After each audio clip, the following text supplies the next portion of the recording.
Sétimo ano, tudo bem com vocês? Hoje nós teremos aula de produção de texto e finalizaremos sobre figuras de linguagem, certo? Nós veremos nesta aula assonância, metonímia, comparação e metáfora. Então vejamos por primeiro a assonância. E o que é a assonância? A assonância ela é caracterizada pela repetição de uma vogal ou de vogais com o mesmo som, certo? Então, a assonância ela se assemelha à literação.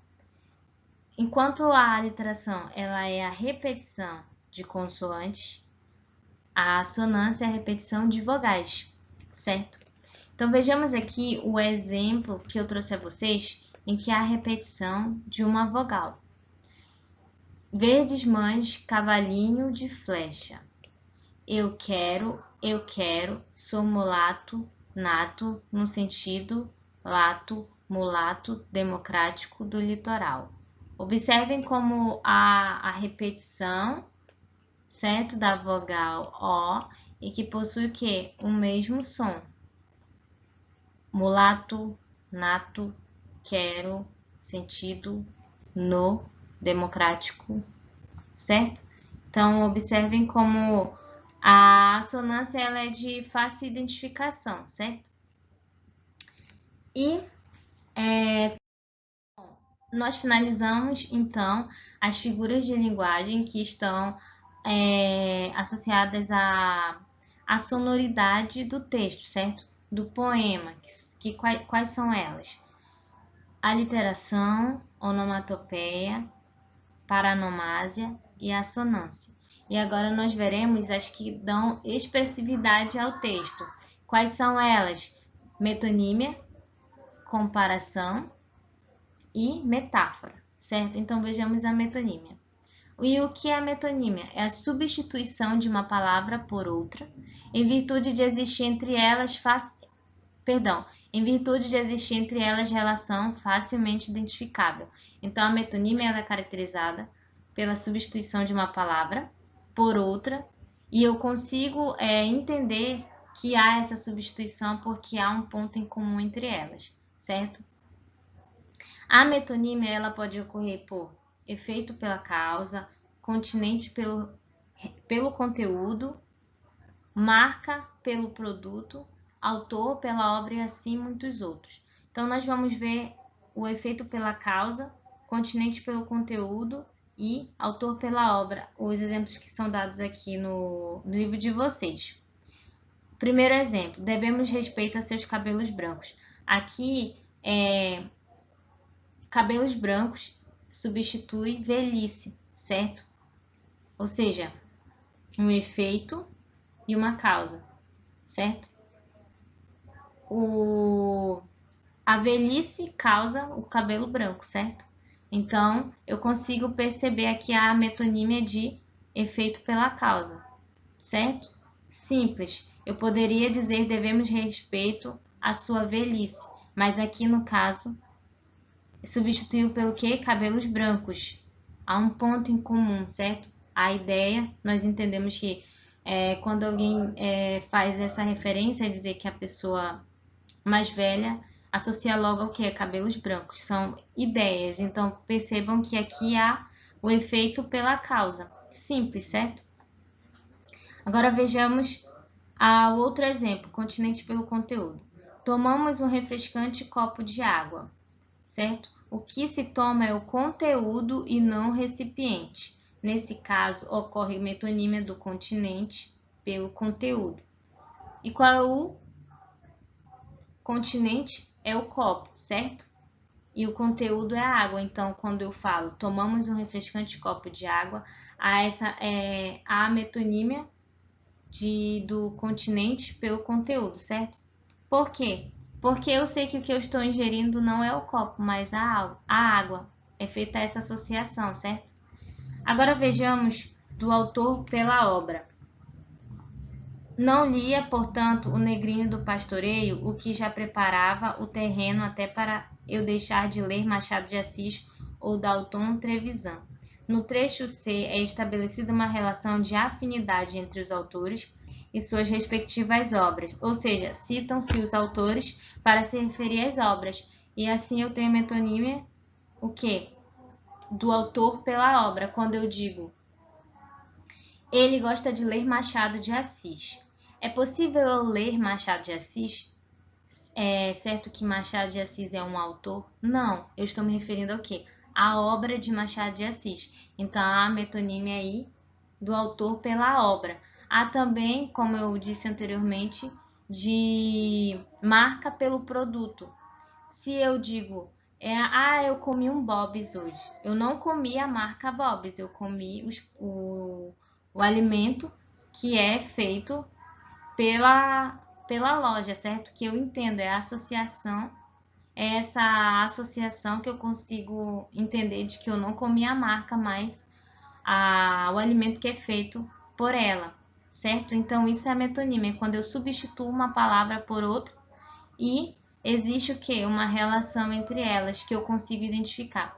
E eu tenho aqui o exemplo, trouxe aqui para vocês este exemplo, que diz o seguinte, é uma propaganda. Quer continuar a respirar? Comece a preservar. Observem que eu tenho aqui, ó, árvores e que sugerem o quê? O pulmão de uma pessoa. E isso me leva a pensar o quê? Que eu preciso da árvore para o quê? Para continuar respirando, para ter, certo? Oxigênio.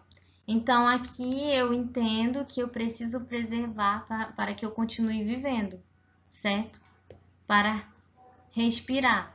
Então, isso é metonímia, é quando eu substituo uma palavra por outra e por haver uma relação entre elas, certo? Bom, e temos também a comparação e a metáfora. Nós estudamos em língua portuguesa a comparação e a metáfora, certo? Mas vamos reforçá-la aqui em produção de texto. Então vejamos o que é comparação. Comparação é a relação de semelhança entre dois elementos, associando a característica de um elemento a outro, certo? E a comparação ela é facilmente percebida pela conjunção como, certo? Então vejamos aqui o exemplo. As pessoas são como músicas. Algumas nós gostamos desde o início, outras gostamos depois de um tempo. São feitas para que a gente ouça e compreenda. Algumas tocam a nossa vida, mas tem uma, aquela especial, que é a nossa trilha sonora. Bom, aqui ó, eu tenho a comparação. As pessoas são como música, certo? É possível uma pessoa ser como uma música? Não, certo? Mas aqui eu tenho essa ideia, e as figuras de linguagem elas expressam isso, certo? Essa possibilidade, como nós já conversamos. E aqui eu tenho que a comparação. Como eu sei que há comparação aqui? Por causa da conjunção como marcando, certo? A comparação.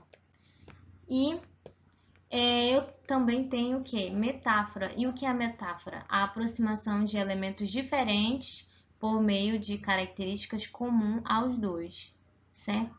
Aqui eu tenho o exemplo da tirinha. Então vejamos. Fala uma coisa romântica.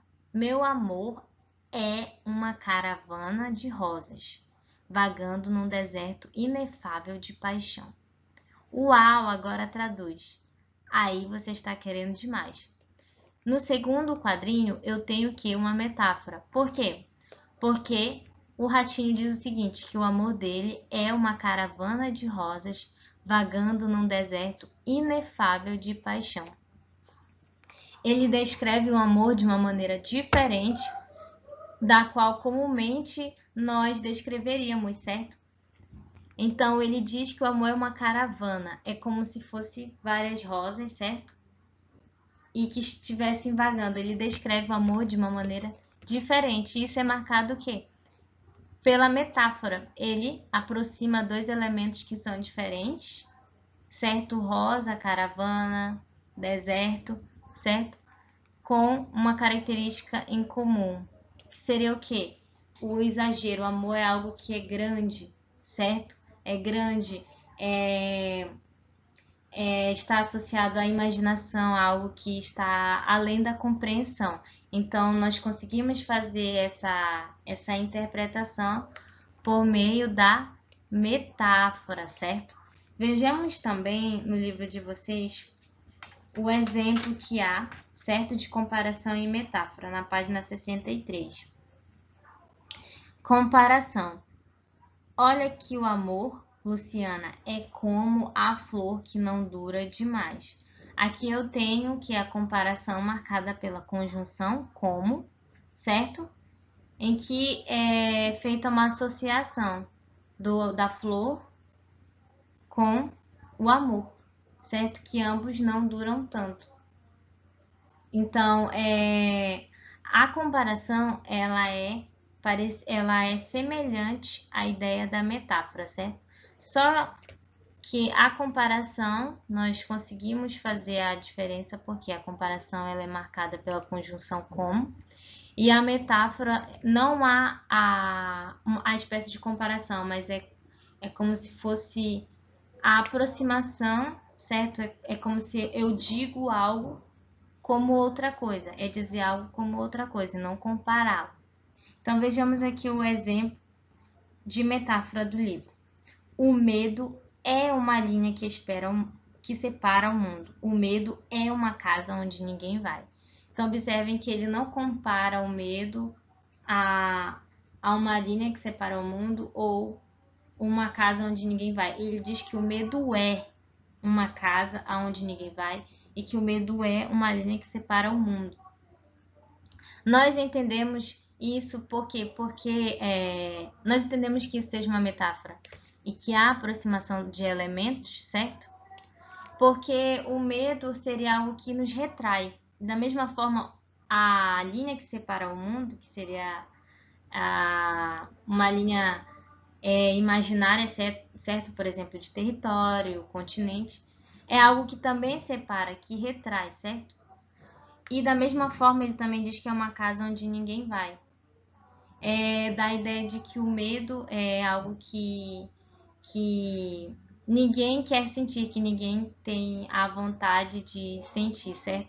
Então há essa ideia, nós conseguimos estabelecer essas ideias a partir das figuras de linguagem. E o livro também traz a metáfora e regime militar, sobre como a metáfora ela foi usada durante o período do regime militar. Vamos lá, página 64. Leia o texto a seguir e veja como a metáfora foi frequentemente empregada por artistas durante o regime militar no Brasil. Driblar a censura foi um aprendizado para todos os artistas e intelectuais que, a partir de 1964, se engajaram na resistência ao regime militar. Os que estavam vinculados à música popular encontravam nas letras das canções uma forma de protesto, quase sempre se valendo de metáforas, na tentativa de despistar o olhar vigilante da ditadura. Caetano Veloso, Milton Nascimento e Gonzaguinha integram a longa lista de compositores que tiveram músicas censuradas durante o regime militar. O caso mais emblemático, porém, foi o da proibição da canção Pra Não Dizer Que Não Falei das Flores, de Geraldo Vandré, segunda colocada na fase nacional do Festival Internacional da Canção de 1968, no Rio de Janeiro. A música acabou se tornando um hino da resistência à ditadura e levou seu autor ao exílio após o Ato Institucional 5, o AI-5, baixado naquele mesmo ano, que ampliou o poder do arbítrio do regime. As metáforas foram usadas para evitar o choque direto com a censura. O exemplo é a canção Cálice, de Chico Buarque e Gilberto Gil, em que a palavra que dá título à composição tem som idêntico à expressão cálice, alvo predileto da censura, sobretudo a partir da decretação do AI-5 em 1968. Chico Buarque chegou a adotar no início da década de 70 o pseudônimo Julinho de Adelaide para ter suas músicas aprovadas. Com esse nome, conseguiu passar a música Acorda, Amor, uma clara referência à repressão policial do regime. Então, observem como as figuras de linguagem,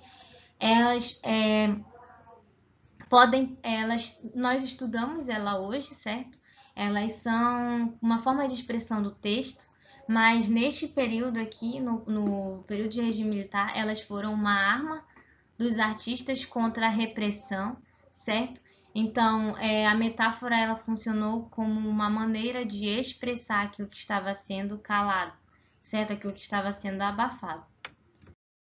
Bom, e a partir do que nós acabamos de estudar sobre as figuras de linguagem, assonância, metonímia, comparação e metáfora, proponho a vocês que façam a atividade do livro da página 61 a 64. É isto e até a próxima aula.